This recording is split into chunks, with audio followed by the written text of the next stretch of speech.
this, then we'll go ahead and turn the full ways back off.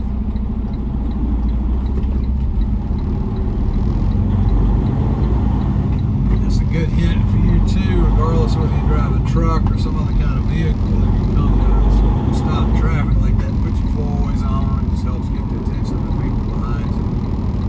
When you get enough of them slowing down or stopping, you can turn them back off. Because then they're the ones that have to worry about somebody hitting them in the rear end.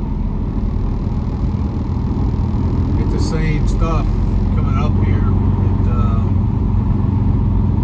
Probably, I'm guessing, is that they're painting lines in this construction zone. And hopefully it'll be a little bit better than it was on the way up here, because it was about 30 miles of stop and go, 5, 10, 15 mile an hour, hitching along.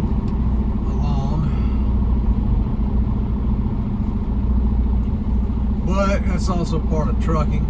That's another reason that you need to always leave early. If you leave with just enough time to get to your destination, you're going to be late often. You're going to find yourself late. You're going to find yourself chasing the clock constantly, just trying to get someplace. I always try to do, my target is 1 hour. I try to arrive at the gate of the customer about an hour early, and sometimes I get to a little bit before that, but so a lot of customers will let you in within an hour of your appointment time. Some won't, most of them will. If you show up 2 or 3 hours ahead of your appointment, sometimes they'll let you in, sometimes they won't. A lot of them these days will not let you in, so it doesn't do you much good to get to that early unless you know for sure that customer is going to let you in the gate, or if there's a place that's really close by that you can go to and stay at if they won't let you in the gate. So just something to keep in mind and think about if you're a truck driver or going to be a truck driver. And if you leave yourself enough cushion, then when you hit stuff like this, and you will frequently, it's not going to make your blood pressure go up, make your stress level increase as you're watching the clock tick down and realize you're going to be late.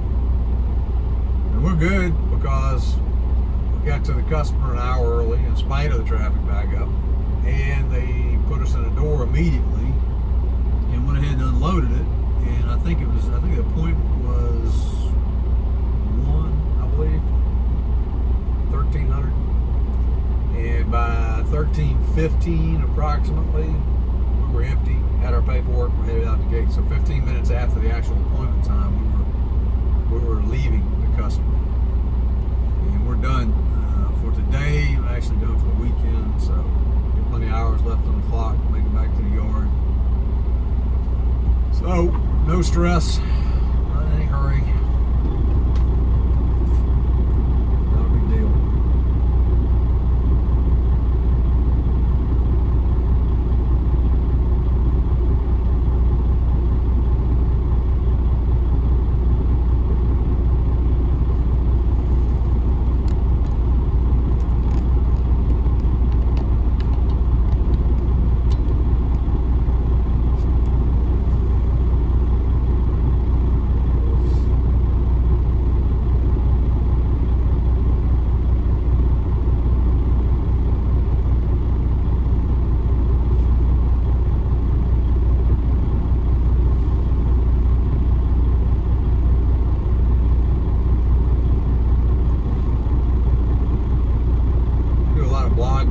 Inside of a Wealthy Affiliate, which I'm a member of. Wealthy Affiliate's a training platform, it's a community, it's a web hosting service with other tools and resources for people that want to run and operate online businesses. It's focused still on affiliate marketing, but it really, what they teach is a lot more than affiliate marketing. It's really any kind of an online business, marketing, getting traffic, SEO, building sites, all that kind of stuff. And I did a post on there earlier about the last few days that we had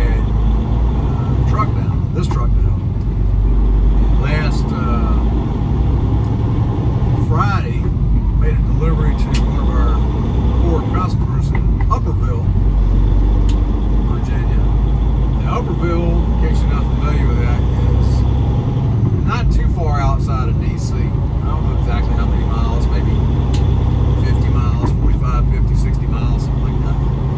But there's a lot of very wealthy folks who live out in that area that have estates, multi-million-dollar estates. And there's a lot of other people too that might not have that much money, but they're into horses, and they have a lot of horses in that area. And this particular customer goes through truckloads of horse bedding every week, which is shredded pine, basically. I get out of Troy, Virginia, and delivered to Upperville.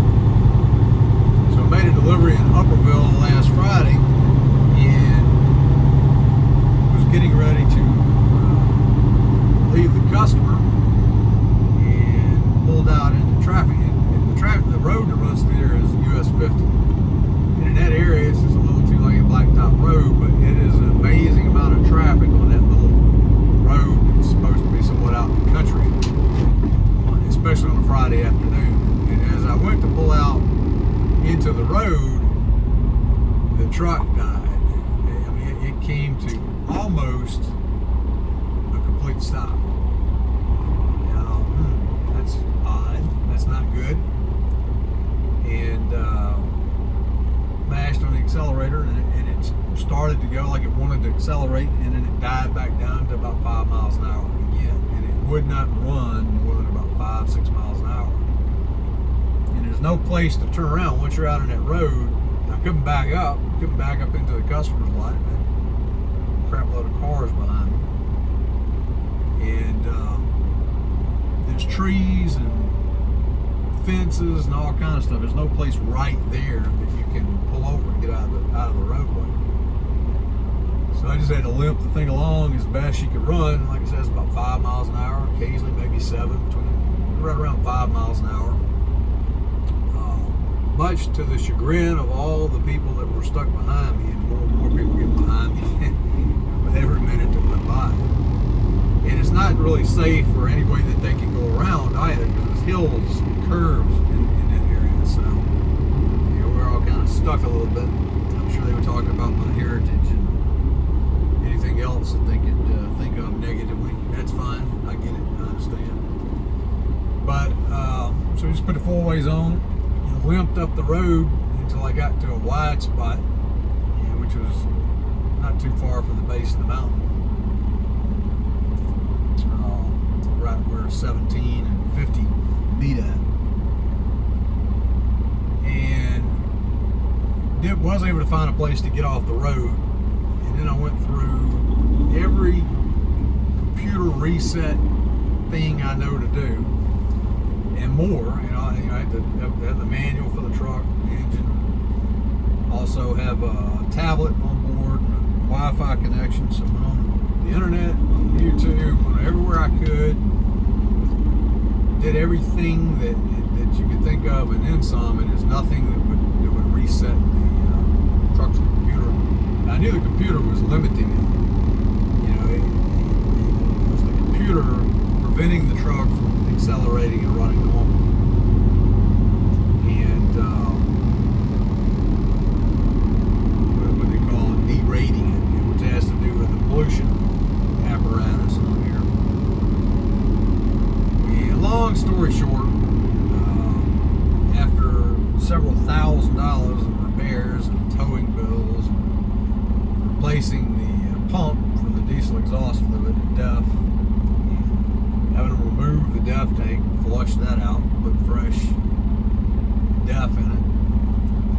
The truck's running fine. Yesterday was the first load with it since we got it back out of the shop.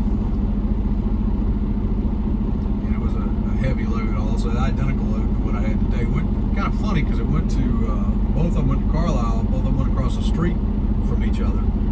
But I could literally throw a rock from one dock to the other dock that I was in yesterday. And it's also kind of funny how things pay different, because the load I hauled today, again, identical to what I hauled yesterday, this load pays $200 more than yesterday's load. So just another interesting little thing about trucking. But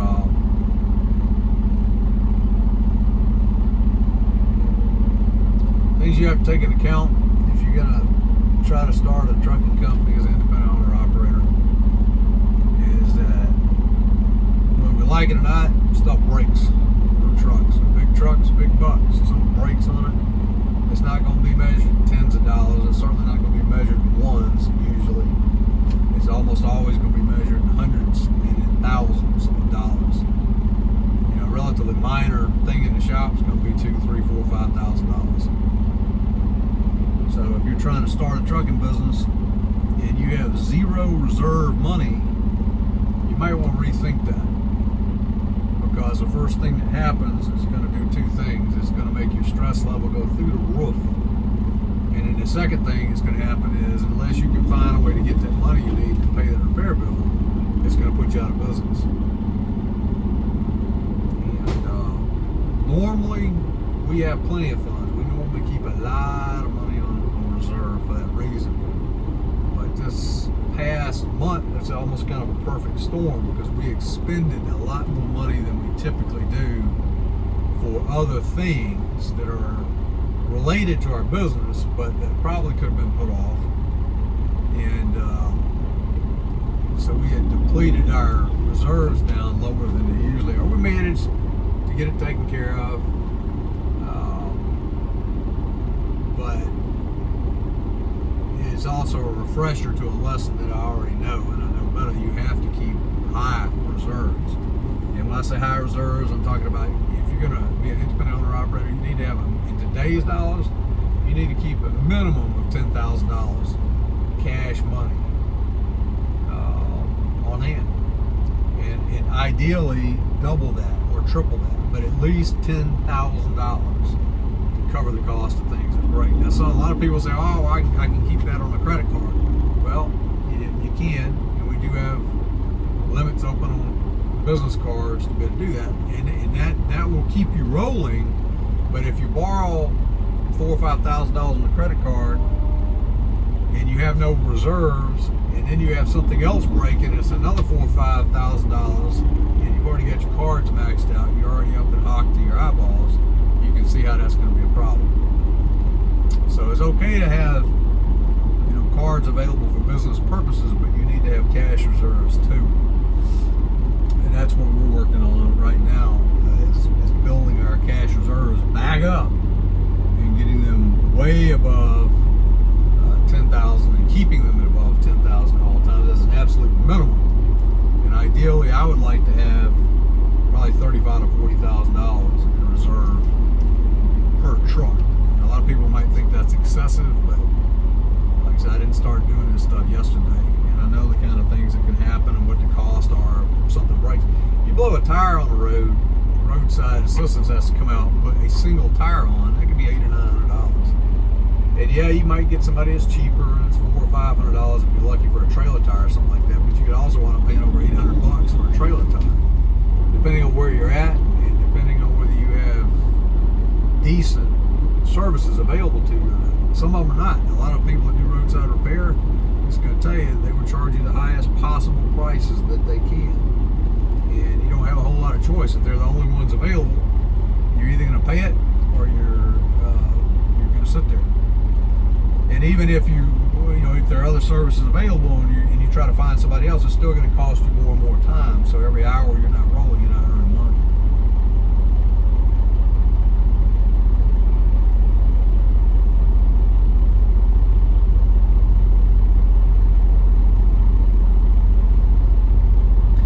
Well, I could let you sit here in this traffic with me for the next 30, 45 minutes, because I'm guessing that's probably what it's going to take to get through this.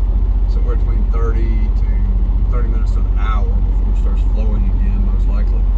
You can see a little bit of the traffic up there ahead of us. The traffic, as far as I can see in my mirror, is going back, is tractor trailers and cars, and mostly tractor trailers, all sitting right here stuck in traffic. So, but again, that's just part of trucking. So if you are going to let that cause you to wig out, you might want to figure out another way to make a living. It's not the right thing for you, because it's going to happen. It doesn't happen every single day, but it does happen. Anyway, enjoyed talking with you. Hope you enjoyed a little bit of driving you got to see today.